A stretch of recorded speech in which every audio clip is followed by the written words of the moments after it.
Furthermore, you want to know why this is happening now? I'm going to tell you exactly why this is happening. Because of Hillary's grim in gray press conference that she blew at the United Nations when they tried to redo Pretty in Pink. The Pretty in Pink press conference in 1992 or 4, whatever it was. She goes to the UN, answer this email stuff and the server stuff, and ended up being grim in gray. She blew it, and the Democrat hierarchy started panicking, and they haven't stopped panicking, and so that's why we have now officially opened the gender war as the new season in American politics right now. And Rand Paul is the first objective, but they're going to turn this now on every one of these Republican candidates. They're going to find a way to include Scott Walker in this.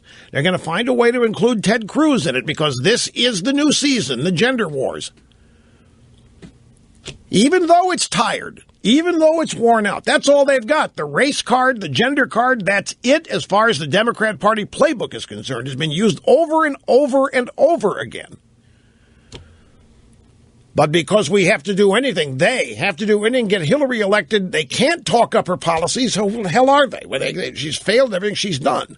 They can't bring up the 90s and be embarrassing to Obama. They've got to once again try to destroy whoever Hillary's opponent, all of Hillary's opponents are going to be. The gender wars are underway. Now let's go back to Debbie Blabbermouth Schultz, who's the chairwoman Democrat National Committee. She said in response to Rand Paul's question, well, you think it's okay to kill a baby, a 7-pound baby in the uterus? And she essentially said, I support letting women and their doctors make this decision without government getting involved. She does not support that. She's like every other extreme feminist. She'd do everything she could to talk any woman who was going to have the baby put it up for adoption out of it. Don't doubt me. I imagine it sounds kind of shocking to hear me say that every abortion, every lost abortion, every abortion that does not happen is a loss of momentum politically. It is, if it's publicly known. It's a political issue to them, folks. Not about women's rights. That's just what they say it is. Anyway, back to what she said. Let me quote her again. I support letting women and their doctors make this decision without government getting involved, period, end of story. Well, there are some exceptions. When it comes to Obamacare, how about Obamacare's contraception mandate? We all remember that, don't we? Women can't afford the $12 a month for birth control pills. We have to pay it, even if their bills run into the admitted $1,500 to $2,000 a month range. So Obamacare, it's right there. Contraception mandate. How about government funding Planned Parenthood? That's not what Debbie Blabbermouth Schultz said. Government does fund Planned Parenthood.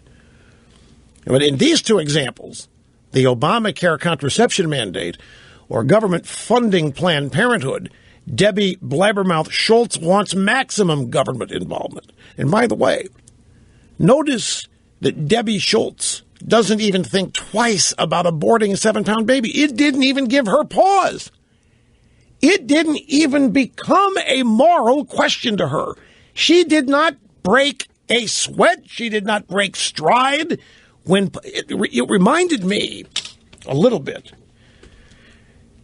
In 1988, there's a presidential debate between the loser, Michael Dukakis, and George H.W. Bush. I think it might have been a debate among Democrat candidates for the nomination. At any rate, Bernard Shaw, then of CNN, was asking the questions as a moderator, and he posed a hypothetical to Dukakis. And I'm going to paraphrase the hypothetical. I don't remember it exactly, but it was along the lines of if his wife had been raped, what would he want done to the perpetrator or some such thing? It was a question. Yeah. Would you support the death penalty for somebody who raped your wife? It was pretty close to that. And he didn't stop. He didn't no emotion. I mean, we got policy wonk 101. Well, Bernard, you know what I think of the death penalty? We've got to be very, very careful here in the death penalty as a society. Started answering this stuff with this esoteric liberal crap. And nobody could believe it. He would just ask, basically, what he thinks should happen to a man who raped his wife. It didn't matter. It might as well have been asked if somebody had robbed a convenience store. Now, the difference between then and now is, after that happened, the drive-bys went after Dukakis and couldn't believe that he did not have one emotional tick over the question. And then he was reduced to, in subsequent days, trying to assure everybody that he would care deeply if his wife had been raped. But he said that really wasn't the question I was asked. There was a death penalty question, and I tried to stay on point, and he didn't get it. So he tried to save himself by looking like Beetle Bailey in a tank. Put on an army helmet there and stood up in a tank in the turret. And it was over. Everybody knew it was over. They just didn't want to admit it. Now, back once again to Rand Paul and the media, and this is now the new season of the gender wars. Can I give you a headline from thehill.com? Savannah Guthrie fight casts shadow on Rand Paul's debut. See how this works? You who watched it, you're thinking he cleaned up. You're thinking he told her what for. You're thinking he went out there and he wasn't going to take any guff from her. She tried to get him to do this and this. He just threw it right back at her. Hill.com headline. Savannah Guthrie fight casts shadow of doubt on Rand Paul's debut. Washington Post. Rand Paul turns prickly in media blitz after launch. Washington Post. Rand Paul had a bad day, and he ended it in a very Rand Paul way. You're thinking he scored big points with the question of Debbie Blabbermouth Schultz and not taking the guff from Savannah Guthrie. Look what the drive-bys are doing. It's on a silver platter. Gender wars. Even though the country is fed up with it. What about all this love? You know, we get gay rights in a bakery and so forth, a pizzeria. Everybody talks about love. It's a wonderful thing, and who loves who, and so. When it comes to men and women, why can't we talk about love too? Why must there always be a war presented? And the answer to the question is the only chance Hillary has.